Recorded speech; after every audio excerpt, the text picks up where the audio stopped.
to make sure that when you're doing this, to share everything about the whole process with whoever you're working with, because that, to your point, you're building trust, and then they turn into a repeat buyer. So, and then that repeat buyer shares it with their friend. Hey, I did this. Almost everything that I assign now is to people that are referrals from a friend, or have seen us do it, or have seen their friend do it, and they're like, I want to try it. And then they try it, and it's the most recent one was actually my best friend, who I know listens to this podcast. What would you say would be your number one tip for somebody that hasn't wholesaled before and they want to just make sure they know how to find a buyer before they go out and look for a deal? The DealMachine REI Podcast. Everything you need to know to get started in real estate investing.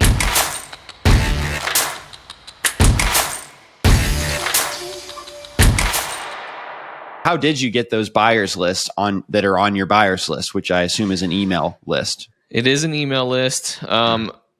It has been 3 years worth of building relationships. Found buyers through Instagram. We've found buyers through word of mouth from people who have bought from us. They're like, oh, that was a great experience. I'm going to pass you on to a friend. So as we have grown, most of the people that we work with today are from a friend, a referral. The way that we've done that literally is making sure that each transaction is a good transaction from top to bottom. So the process of the assignment was good. The deal was good. They got it done.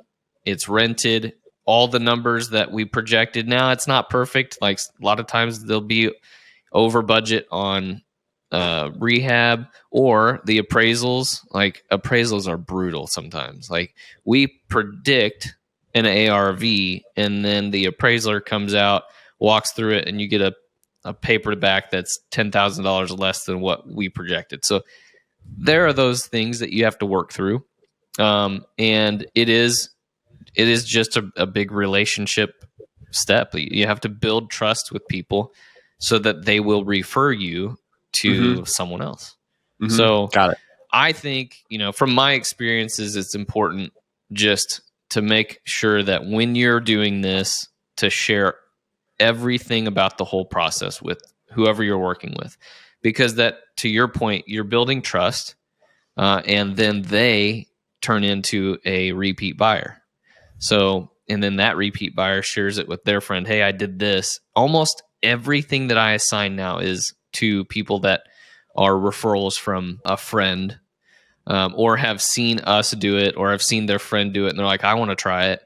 And then they try it, and it's the most recent one was actually my best friend, who I know listens to this podcast. So it's cool that he's going to hear this story. So my best friend has seen what we've been doing for the last 3 years. He was interested, him and his wife were interested in doing it. And so they did their very first deal with us that we just finished the renovations on this last week. And it was such a good experience. From my perspective, it was such a good experience. We kept everything smooth. The communication was smooth from the very beginning. When they walked through their property, we gave them the numbers of what we projected everything to be. The renovations went well.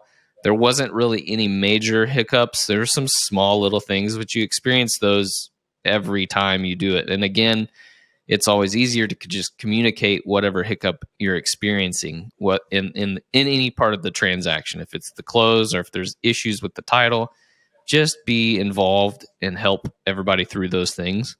But it was such a smooth, probably one of the smoothest real estate investor deals I've ever seen.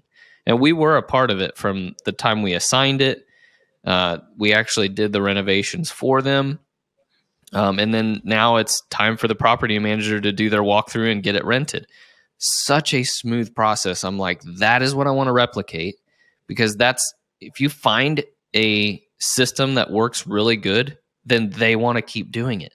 And if you get 5 investors that want to keep investing, then you have a good buyer pool. I like that you said you even stepped in and did the renovations for them, because it was a buyer who hadn't done renovations before, right? And you wanted to make it easier for them. So that's like an additional business that you created. Correct. That's not wholesaling. That's wholesaling plus, right? Then you like provided some extra services on top, which is really smart.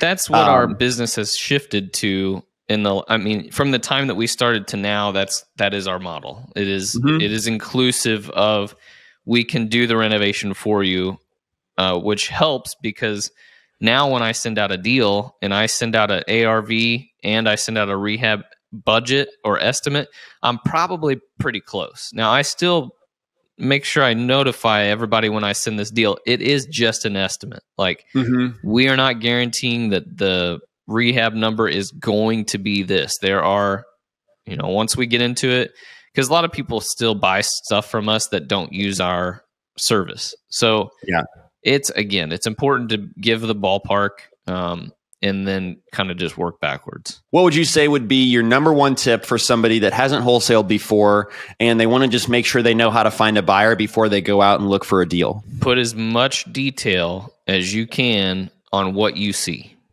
When you're presenting that deal, tell them you see that it's definitely going to need paint. The cabinets are in bad shape. Putting down those, now you don't even have to give them a number of what this is going to cost. You could literally just say, this furnace looks like it's been chewed up by an angry beaver. Probably needs to be replaced. This water heater looks like it's not good. And they would post it on Facebook Marketplace? That's what we did for our very first deal. We just posted on Marketplace. So I think that probably that's a good place to start. Or I think we talked about it before, reaching out to another wholesaler that would have buyers. So we didn't have that luxury. Do you have do you actually have an example that you could just bring up and share your screen real quick? Of a flyer? Of just what you sent, the most recent property that you sent, maybe the email that you sent out for it. All right. So this is actually an email that you sent out. When was this? Okay. December 5th. So this was in December, about a month or two before we're recording this podcast. And I see you have one nice photo of this house. Yep. Man, this thing looks like it's in good shape. You also have a company logo. It really, it's exterior is in good shape. Right at the top, you've got your website and your phone number. I love that.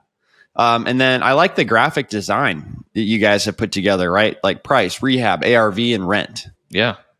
That's all the key stuff that everybody should know right there before you even wrote any words. Yeah. A lot of times people can just look at that and be like, I want that. And then it says, this property is a 3-bedroom, 1.5 single bathroom, single family home, 2-car detached poured cement garage. Wow. Sounds nice. Yeah. Built on a separate parcel in 1990. Property will be delivered, cleaned out. Extensive renovation required on the interior. The exterior is vinyl siding and vinyl windows.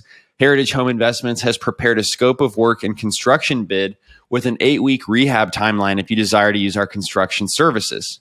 Sweet. Can I click more photos? You should be able to.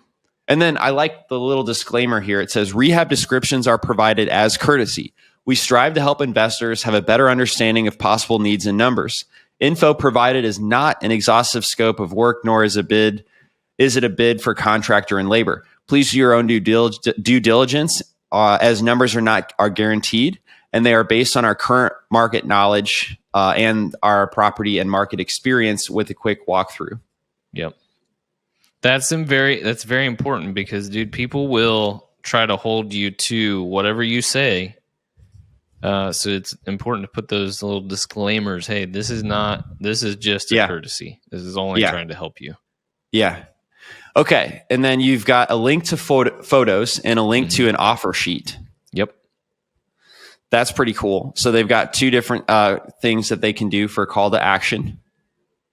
And for like an offer sheet, somebody who's just starting out could use a Google form, Yeah, looks like it's a form, it says first name, last name, their business name that they'll be buying the property in, their email, their phone number, the property address, the offer price, financing. You've got a checkbox, hard money, private money, using your own money, and conventional loan. Yep. And repairs. If your estimation of repairs looks a lot different, we'd like to understand Wow. So they can put their own, their own box where they can put if their repairs look different than yours. Yeah. I mean, it's just information for you to use to get better. You really should look at the pictures of this one. Okay. I'm going to switch my screen over so I can look at those photos. Now, you don't probably need a website like this if you're brand new, but I'm just curious, how did you set this up? This is something that has taken, this is all 3 years in the making. So first glimpse, man, what it was so different than what it is right now. But yeah, we have really just in time have just tightened up what we want things to look like. We've looked at other websites. We've gotten feedback from other investors on what they like to see to help them make their decisions quicker. So, what are we looking at here with the roof on the ground? So that's actually a earth contact garage. So the front of the garage is open, but the back of the garage is partially underground. Oh my gosh, that is wicked. Yeah, it's crazy. But do Rugrats ever climb on the roof like this? Oh, I'm sure they would. Okay, what's this? The basement of the house or the garage? That's actually the garage. It's not very deep. It's deeper than you would think. You could probably get 2 cars in there. Back. Well, I meant tall, I guess. Could you put a no pickup truck in there? 8 foot. Okay. It's got its own electrical panel. Yep. All right, now here's the inside of the house. This is where it gets fun. Looks like little water damage up at the top left. Yep. So it's important. That's actually from the stove. That's actually grease from their cooking surface. That's better than water damage. It is, yeah. So yeah, I mean, I hope this gives somebody an idea about how they can market a property. This is after years in the making. So I would say the very beginner version of this would be post 10 photos on Facebook Marketplace, get your key numbers on there, like what you're asking, what you think the ARV and rent is, and maybe a little excerpt about any issues that there are, or maybe some of the positives as well. Yep. And then any positives are great. It's always important to show all of that as well. You could set up a Google form to include, their name, their offer price. And I mean, that's a starter pack right there for doing your first wholesale deal and presenting that to a buyer. Yep. Thanks for listening to the DealMachine Real Estate Investing Podcast. Please leave us a review and follow along wherever you're listening to your podcast.